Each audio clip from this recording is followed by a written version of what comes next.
Alright guys, TacticalRab back again today. Hope you're all doing well and enjoying your day so far. And a really big piece of news coming out regarding the CDL with the potential of the salary cap and the luxury tax being completely removed for the upcoming season. What does this mean for other organisations? Could we even see Atlanta FaZe be broken apart? Very much intrigued to your thoughts in the comment section below. Like if you guys enjoyed the video, subscribe if you are new as always. I would greatly appreciate it. Really up to the channel. Thank you very much indeed for doing that. First of all, happy birthday yesterday to the EU legend, that being Bance. 24 I believe nowadays. But also, a couple of people were talking to me about the potential of what's going on with Sender, because this came out yesterday from Glory. Sender, I missed your birthday, no chance, happy birthday brother. I looked at his birthday on Gamepedia, it was on the 6th of October. This time last year we saw this tweet come out from OpTic. Look, I'm sure there's a lot of stuff going on with OpTic, maybe they just like skipped over it or kind of, maybe it doesn't mean anything at all. But this time last year on the 6th of October, they said happy birthday to Sender, and there was, this is when he was on the Huntsman or whatever, before that was confirmed that the move to OpTic Chicago and all this type of stuff. This year, for whatever reason, they haven't done like a happy birthday Sender, so you know, is that indicative of OpTic deciding to get rid of Sender and just going down the Rambo Ray route, and where's Sender going to be? I don't really know. Maybe he's going to be there after all. But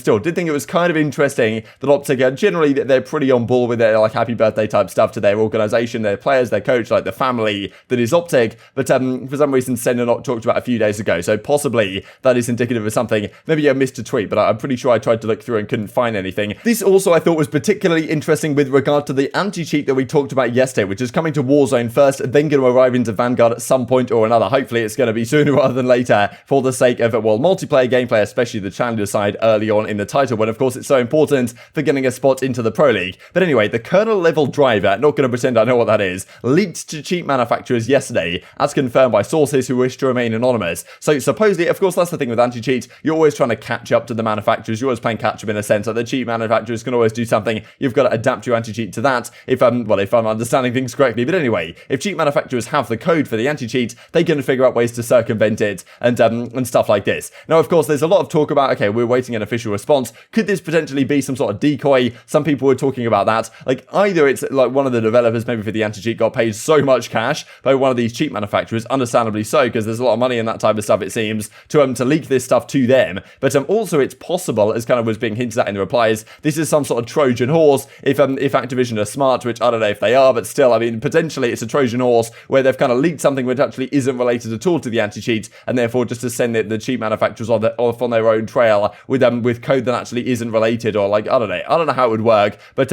anyway, lots to talk about it. We'll have to see how this develops, really, this story, because it's certainly an interesting one, and hopefully with any luck they won't just be able to somehow get around this particularly easily, this anti-cheat, and it's actually going to be effective. Next up, let's talk about this then, as Chrome points out. Tim the Tatman wants Complexity to join the CDL. This is seemingly a pretty damn big deal. We talked about a while now, okay, which organizations might potentially come in. It seems like Washington are going to get that spot we talked about earlier today, but there's plenty of other teams potentially looking to get involved. Rise certainly want to come in. Cloud9, I'm pretty sure, have hinted at it. We've seen, Complexity clearly also very interested as well. Other organizations apparently just on the horizon, so it better expand to 16 next season. That's all I'll say, because it doesn't seem like COD are coming in quite yet. This clip I'll share with you guys real quick from Tim. He's saying effectively he's been talking for quite a while now, like trying to get Complexity to get involved in the league, and they haven't done so quite as of yet, but he's still certainly pushing for it if they can muster up the cash, which Complexity getting back into Call of Duty would of course make a lot of sense given their history in COD, and Tim the Tatman seems very down. If they can do watch parties and co-streaming and stuff like this as well by the time that Complexity do join, which may well happen, then honestly it could be pretty damn good for the league. I know I'm part of it. Does Complexity have a COD team? They don't. I'm trying, bro. I'm pushing for CDL, but we'll see. I can only have an opinion so much, you know. Does Complexity... I want a Complexity CDL team so bad, but we'll see. I mean, that's mad money. Mm-hmm. You're gonna have to call Big J on that one, man. So let's move on to the main topic of discussion for today. This from the Esports Observer yesterday. Sources familiar with the situation have told the Sports Business Journal that Activision Blizzard will eliminate the competitive balance tax, which I guess is kind of like this luxury tax, and the maximum player salary cap from both the Overwatch League and the Call of Duty League. So right now the situation is there's like a salary cap that comes into play, something like 1.5 million. I'm not exactly sure, something in that ballpark, that your entire like starting roster has to it has to be lower than that amount of salary cap, or you have to pay a luxury tax on top of that, that, where you have to pay like the Activision like a certain percentage of whatever you pay the players over that amount. So therefore, it kind of means you don't want to pay your players all that much. And guys like Scump, for example, like who I'm sure is making a fair bit of cash already, but he's also thinking about, because it doesn't seem like he's re-signed his contract yet. Maybe because they know this is coming, and therefore they can pay him even more. Because if you're a guy like Scump, you want to be paid a lot, but you don't necessarily want to force your organization to pay all this luxury tax on top to the league, and therefore you might think, all right, maybe if you pay me for content outside of my contract salary, then maybe that'll like get around it or something. I'm not really sure how that works over there, but still, this is seems to be they're going to remove this entirely. This has potentially pretty damn huge implications for what some of these organizations could potentially do. Because of course, look, a lot of these teams we talked about with Crimsix earlier today are not going to pay anywhere near the salary cap. That's not their plan. But some of these teams are, and I mean, some of the teams have massive big name players that may be coaxed away, right? That's the thing. Some of these organizations have a fair bit of cash. Let's say some new organizations like Complexity or some other all comes in with a lot of venture capital funding. They can actually afford to pay some big name players some big time money to actually lure them away from some of the top teams. That is some of the discussion and the potential around this whole salary cap being removed. It makes it easier for some of the top teams, the likes of OpTic Dallas, for example. Like that's kind of one of the big question marks really about OpTic Dallas coming into play here. Is there's maybe Hex and Hastro knew that it was actually a very likely possibility that this was going to get removed, and therefore OpTic Dallas can actually form as intended, and they can pay their players likes of Shotzi and all this stuff, a massive bag, and don't have to deal with the whole salary cap implications. But of course, there has been a fair bit of talk. I think Ake said it actually a while ago on the flank. They're like, look, if you want to break apart FaZe, you've just got to find a way to pay them so much cash. Now, to be fair, do the FaZe guys actually care all that much about the cash? Like, are Simp and aBeZy going to team with each other regardless? Let's say someone comes out and says, Simp, I'm going to give you $1 million to play for a year. You're going to come to our organization and you can build whatever team you want. But of course, building whatever team you want probably means you're not going to get aBeZy, you're not going to get to some of these other players, and therefore you're going to have a lower chance to win. So what do the FaZe guys value? Right? Do they value that the pure cash that they could get if this goes through, especially if before this next season comes through, or do they value actually just winning in their team and getting all the prize money as well, which is it's not a small amount of prize money nowadays, right? So it's a big question really, but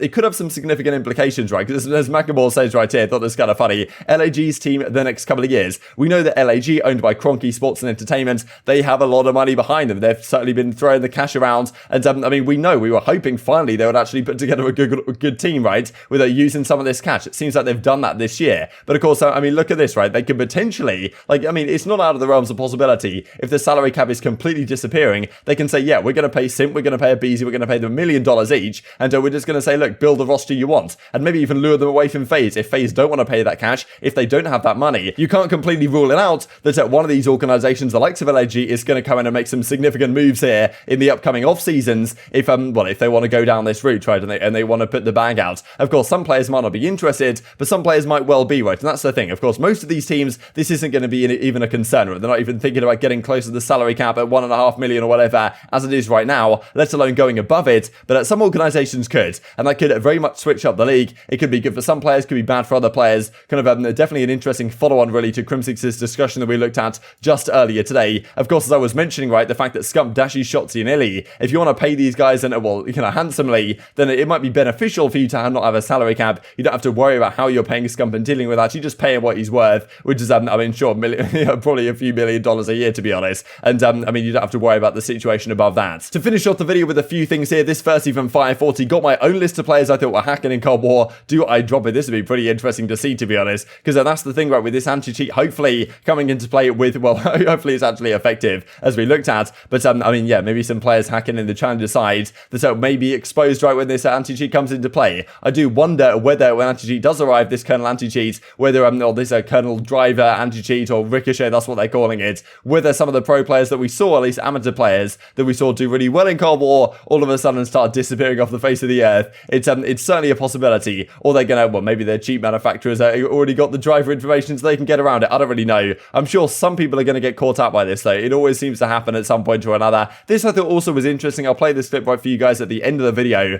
but during the Modern Warfare 2019 season, they're actually consulting, that being the Dallas Empire, felony for strategies in Search and Destroy. Thought this was cool to see because a lot of teams, of course, nowadays FaZe, for example, and during that season it was Huntsman who had Tupac Thuglord, and he was kind of helping them with their Search and Destroy strats and the like, but it seems also Dallas Empire had a similar thing with Fellow during that season before he came on to be a substitute with them and kind of do similar things, and even was in their starting team for a time during Cold War. But Fellow says, I think everyone mentioned this a few times, wasn't really too much talk about it. The Fellow was helping them, so maybe that was one of the reasons reasons why their search and destroy was so solid during that year. And just to finish off with this as well, a bit of a question mark around Jetpack Call of Duty. Lots of discussion about it lately. A big tweet here from Courage JD. Black Ops 3 is the best and most well-rounded Call of Duty game of all time. I think it's certainly the game that I've had the most fun on, whether it's the most well-rounded. I think really across the board, like campaign was okay, but multiplayer and zombies and like everything in multiplayer was a lot of fun. For competitive, it was great as well. It had its downsides, but the search and destroy scene was popping, and Courage of course did like the butt worlding. It was such a versatile game, to be honest. That's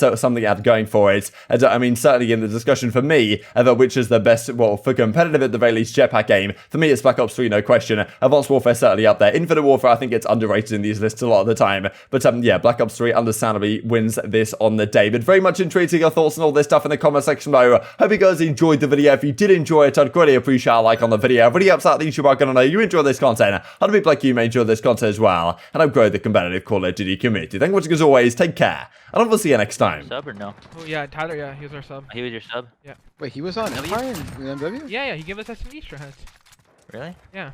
I thought it was only for Kohler. No. It was, I knew he was there for Kohler, yeah. Yeah, but I don't know he was there for MW. Wait, no, he wasn't our MW sub. He just gave us strats because like. Oh. He was with you. And after like we use a strat, so like yo, this guy's like kind of godlike with strats and SMG beside him. Yeah.